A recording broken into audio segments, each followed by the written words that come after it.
Olá, mais uma vez estamos aqui, meus amigos. Estou feliz por encontrá-los com essa frequência, estudando junto, aprendendo mais, procurando acertar no nosso dia a dia também. Estamos estudando o livro Os Mensageiros, André Luiz e Chico Xavier. Vamos ver hoje o capítulo 9. Ouvindo impressões. Deixando a Celina em conversação mais íntima com Otávio, foi levado por Vicente ao outro ângulo da sala. Muitos grupos se mantinham em palestra interessante e educativa, observando eu que quase todos comentavam as derrotas sofridas na terra. Fiz quanto pude, exclamava uma velhinha simpática para duas companheiras que a escutavam atentamente. No entanto, os laços de família são muito fortes. Algo me fazia ouvir sempre, com voz muito alta, em meu espírito, compelindo ao desempenho da tarefa. Mas e o marido? Amâncio nunca se conformou. Se os enfermos me procuravam no receituário comum, agravava-se-lhe a neurastenia. Se os companheiros de doutrina me convidavam aos estudos evangélicos, revoltava-se ciumento. Que pensam vocês? Chegava a mobilizar minhas filhas contra mim. Como seria possível, em tais circunstâncias, atender às obrigações mediúnicas? Todavia, ponderou uma das senhoras, que parecia mais segura de si, sempre temos recursos e pretextos para fugir às desculpas. Encaremos nossos problemas com realismo. Há de convir que, com o socorro da boa vontade, sempre lhe ficariam alguns minutos da semana, algumas pequenas oportunidades para fazer o bem. Talvez pudesse conquistar o entendimento do esposo e a colaboração afetuosa das filhas, se trabalhasse em silêncio, mostrando sincera disposição para o sacrifício. Nossos atos, Mariana, são muito mais contagiosos que as nossas palavras. Sim, respondeu a interlocutora, emitindo voz diferente. Concordo com a observação. Em verdade, nunca pude sofrer a incompreensão dos meus sem reclamar. Para trabalharmos com eficiência, tornou a companheira sensata, é preciso saber calar antes de tudo. Teríamos entendido perfeitamente aos nossos deveres se tivéssemos usado todas as receitas de obediência e otimismo em fornecemos aos outros. Aconselhar é sempre útil, mas aconselhar excessivamente pode traduzir esquecimentos de nossas obrigações. Assim digo, porque meu caso, a bem dizer, é muito semelhante ao seu.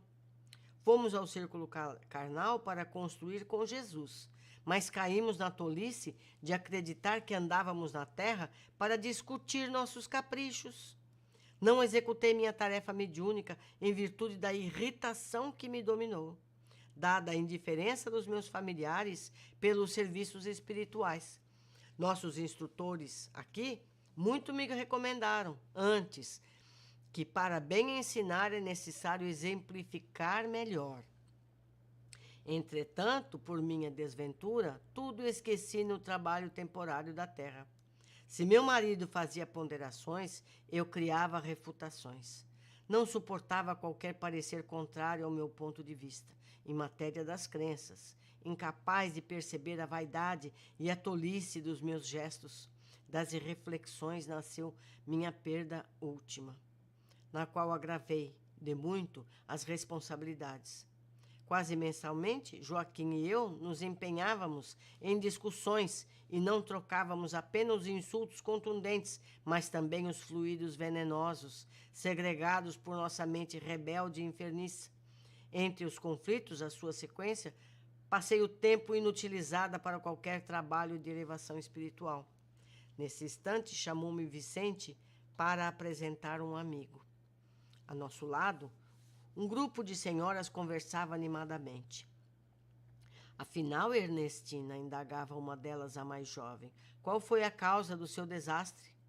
Apenas o medo, minha amiga, explicou-se a interpelada. Tive medo de tudo e de todos. Foi meu grande mal. Mas como tudo isso impressiona? Você foi muitíssimo preparada. Recordo-me ainda das nossas lições em conjunto. As instrutoras do esclarecimento confiavam extraordinariamente no seu concurso. Seu aproveitamento era um padrão para nós outras. Sim, minha querida Benita, suas reminiscências fazem-me sentir com mais clareza a extensão da minha bancarrota pessoal. Entretanto, não devo fugir à realidade. Fui culpada de tudo. Preparei-me o bastante para resgatar antigos débitos e efetuar edificações novas. Contudo, não vigiei como se impunha.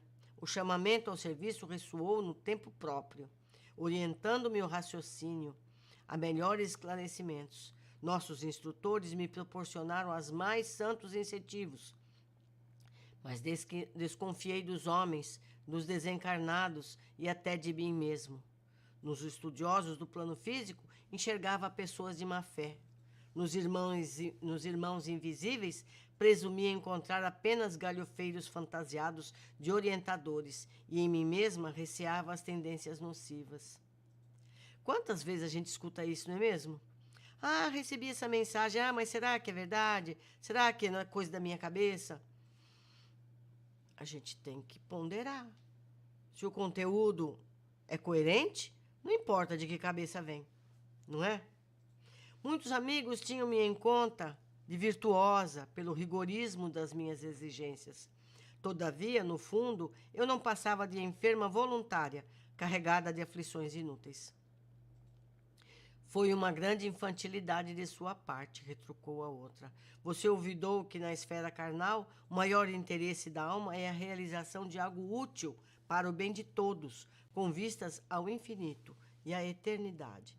Nesse mistério, é indispensável contar com o assédio de todos os elementos contrários. Ironias da ignorância, ataques da insensatez, sugestões inferiores da nossa própria animalidade. Com certeza, no caminho de todo trabalhador fiel. São circunstâncias lógicas e fatais do serviço. Porque não vamos ao mundo físico para descanso injustificável, mas para lutar pela nossa melhoria, a despeito de todo impedimento fortuito. Compreendo agora, disse a outra. Todavia, receio das mistificações prejudicou minha bela oportunidade. As pessoas também, fazendo um parêntese aqui, têm medo da opinião dos outros. Quem acerta as contas com a eternidade somos nós. Nós devemos essas perguntas, essas respostas, essas considerações a nós mesmos. Se a gente tem um dom e recebe uma informação do alto, seja a fonte que for, a gente analisa o conteúdo. Se o conteúdo é bom, a gente deve passar, porque a espiritualidade tem um trabalho imenso para fazer essa mensagem chegar ao plano físico. São vários espíritos que se mobilizam para que isso aconteça. Não é uma tarefa fácil. Depois de todo esse trabalho, a gente duvida? Joga fora, enfia numa gaveta? É pouco caso de nossa parte. Por quê? Por medo da crítica? Que critiquem. Minha avó dizia, os cães ladram e a caravana passa. Então, a gente deve pensar melhor. Se nós somos uma torneira, vamos jorrar água. Se a água não está completamente pura, a gente filtra. Mas é sempre líquido precioso. Precisamos meditar mais a respeito. Continuando. Compreendendo agora, disse a outra, todavia, o receio das mistificações prejudicou minha bela oportunidade. É, minha amiga, tornou a interlocutora, é tarde para lamentar. Tanto tememos as mistificações que acabamos por mistificar os serviços do Cristo. Olhe só a observação. Eu ouvi a palestra com interesse crescente, mas o companheiro levou-me adiante para novas apresentações. Atendi a esses agradáveis deveres da sociedade de nosso lar, mas para não perder desejo de instruir-me, continuava atento às conversações em torno. Alguns cavalheiros mantinham discreta permuta de pareceres.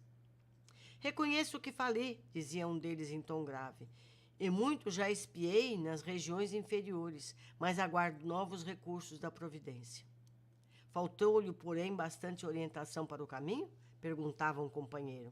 Explico-me, esclareceu o primeiro. Faltou-me o amparo da esposa. enquanto a tive ao meu lado, verificava-se profundo equilíbrio das minhas forças psíquicas. A companhia dela, sem que eu pudesse explicar, compensava-me todo o gasto de energia mediúnica. Minha noção de balanço estava nas mãos da minha querida Adélia. Esqueci-me, porém, de que um bom servo deve estar preparado para o serviço do Senhor em qualquer circunstância. Não aprendi a ciência da conformação e nem me resignei a percorrer sozinho as estradas humanas. Quando me senti sem a dedicada companheira, arrebatada pela morte, amedrontei-me por sentir-me em desequilíbrio e erradamente procurei substituí-la, a fim de... E fui acidentalmente... Vou ler a linha outra vez. Quando me senti sem a dedicada companheira, arrebatada pela morte, amedrontei-me por sentir-me em desequilíbrio e erradamente procurei substituí-la. E fui acidentado. Extremamente ligada a entidades malfazejas, minha segunda mulher, com seus desvarios, arrastou-me a perversões sexuais, de que nunca me supusera capaz. Voltei insensivelmente ao convívio de criaturas perversas, e tendo começado bem, acabei mal. Meus desastres foram enormes. Entretanto, embora reconheça a minha deficiência, entendo ainda hoje que o triunfo, mesmo no futuro, ser-me-á muito difícil sem a companheira bem-amada. Ou seja, ele não aprendeu, né? Continua esperando pela Adélia. Tornava-se a palestra sumamente interessante. Desejava acompanhar-lhe o curso, mas Vicente chamou minha atenção para outro assunto e era necessário acompanhá-lo. Mais casos, né, queridos? Mais casos. Cada caso, uma pontinha serve para nós. Vestir a carapuça é importante. Quando a gente observa o erro alheio e aplica ao nosso comportamento, a gente ganha tempo para não cometer o mesmo erro. Então, as observações têm razão de ser. André Luiz não trouxe tudo isso aqui em vão. É para que a gente observe e não caia nos mesmos erros. É um mapa, é um roteiro. Vamos ver o que eu observei quando eu estudei isso. Aqui o tema é a família. Muitos nascem com tarefas mediúnicas ou de evangelização e têm a família como entrave para a realização. Isso é mais comum do que possa parecer. Ali vemos que sempre podemos resolver a questão pela concórdia, mas cada caso é um caso, e não devemos nós opinarmos sobre certo e errado. Mas fica aqui a observação, que cada um possa analisar o seu caso e ver se pode ainda exercer seus compromissos pretéritos de forma a acomodar a vida familiar e a vida mediúnica ou evangélica. A missão, seja ela qual for, muitas vezes a missão é cuidar de algumas crianças, como a gente viu, é cuidar de um ente querido adoecido. As missões são várias, cada pessoa tem a sua específica. E é um dever. A gente deve seguir Jesus, as lições do Evangelho, de modo prático, porque seguir a letra é muito fácil. Como a gente viu num dos casos, ele teve toda a orientação evangélica, mas quando apareceu o dever a cumprir com os irmãos dele, não é verdade, da madrasta, que ele não cuidou, então, às vezes, a missão é uma atividade prática, nem sempre é a mediunidade ou a doutrinação. Então, a gente tem que estar atento a descobrir qual é a tarefa que me foi confiada nesta vida. É a grande questão que a gente tem que fazer durante a vida toda.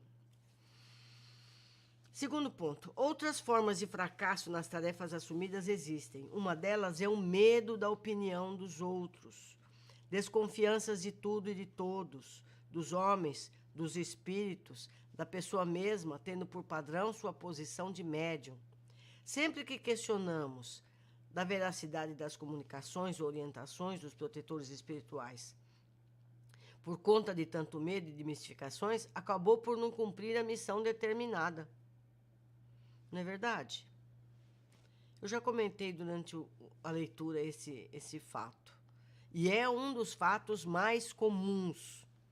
E existem casas espíritas que não permitem esse intercâmbio com medo das críticas. E contando um fato que ocorreu conosco, em gravação, a gente grava as palestras, e postou no YouTube, e uma pessoa comentou, criticou o palestrante. Esse palestrante nunca mais fez nada. E foi uma boa palestra. Por conta de uma crítica, a pessoa nunca mais fez palestra alguma. Foi lamentável. Nós perdemos uma pessoa estudiosa, ele estudou muito para fazer a palestra. Então, a gente não pode se abater por isso. A gente tem que ser fiel ao nosso esforço e levantar o nosso estandarte e trabalhar com fé e confiança. É um testemunho. O primeiro testemunho é conosco mesmo, não é verdade? Depender de outras pessoas para cumprir as nossas tarefas. A gente põe a culpa no outro. Eu não fiz por causa do outro. Muitas pessoas têm dificuldade em enfrentar desafios sem apoio. Mas como poderemos ser amparados por outras pessoas se não damos contas de sustentar a nós mesmos? A gente sempre lembra o caso da aeromoça. Primeiro você tem que pôr a máscara em você para depois você pôr a máscara no outro. Então, a gente tem que primeiro se tornar forte e fazer a nossa tarefa. A gente não pode depender de muletas, sejam elas uma pessoa, seja ela um material, seja a muleta qual for. A gente tem que procurar conseguir ficar em pé, desempenhar a nossa tarefa como pudermos, mas não colocar a dependência de outros fatores para não fazer. Não, eu não fiz porque não tinha sal. Não fiz almoço porque faltou água. A gente tem que dar um jeito. Meus queridos, é sempre um prazer estar aqui com vocês. Eu conto com o apoio de vocês para nos trocarmos ideias. Coloquem aí os seus comentários, eu vou ler a todos, nós vamos conversar. Eu não costumo fazer isso, mas eu gostaria que vocês se inscrevessem no canal e pusessem opinião a respeito do trabalho, ali no gostando ou não gostando, vocês são livres para opinar, mas se manifestando. Por que eu falo isso? Não é por causa de lucro, porque o canal não é monetizado. É porque quanto mais as pessoas interagem, mais inscrições tem, mais visível fica o trabalho, mais pessoas têm acesso, porque o YouTube passa a sinalizar o material, passa a oferecer o material. Quando você chega no YouTube, os vídeos mais comentados, eles aparecem. Agradeço a vocês por esse gesto. Um abraço e até o nosso próximo encontro.